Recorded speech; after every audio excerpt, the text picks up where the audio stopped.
عدالتی فیصلہ آنے سے پہلے ہی نون لیگ نے عدلیہ کے خلاف مہم شروع کر دی۔ Vice chairman P T I Shah Mahmood Qureshi نے بولیوں سے بات چیت کرتے ہوئے کہا یہ انتخابات کے نتائج پر اثر انداز ہونے کی کوششیں کر رہے ہیں۔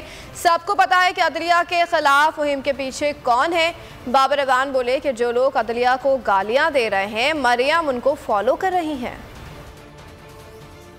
یہ تو نون کی ایک میں کہتا ہوں گری ہوئی حرکت کی حدیں پار کر رہے ہیں۔ انتخابات کے نتائج میں پورے اثر انداز ہونے کی کوشش کرتے ہیں۔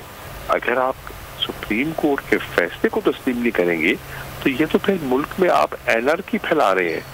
مریم نے کہا کہ میں بتاؤں گی قوم کو یہ کھیل ہم سے زیادہ کوئی اچھا نہیں کھیل سکتا، پھر انہوں نے کھیل کے دکھایا، یعنی آئین توڑنے والا کھیل ان سے اچھا کوئی نہیں کھیل سکتا۔ اور ایک ایسی خاتون جس نے باقاعدہ اپنے سیل کے ذریعے سے جہاں سے عدلیہ کو گالیاں دی جا رہی ہیں، انعام ملے گا گالی کے جواب میں تو لوگ پھر گالی دینا زیادہ پسند کریں گے۔ اگر کسی نے عدلیہ کی ریسپیکٹ نہیں کی اور عدلیہ نے ڈائریکشن دی کہ آ جاؤ تو وہ نہیں پیش ہوا تو اس کو ضمانت نہیں مل سکتی۔ یہ کم ظرف ہیں، عقل کے اندھے ہیں، ان کا منحوس وقت شروع ہو چکا ہے۔ ان کی سیاست جو ہے وہ انتہائی برے پیرائے میں داخل ہو چکی ہے۔ میں بہت پہلے سے کہہ رہا ہوں، آپ کے پروگرام میں 10 دفعہ کہہ چکا ہوں کہ یہ 30 اگست سے پہلے ان کو فیصلے کرنے ہیں، یہ ناکام ہو گئے ہیں۔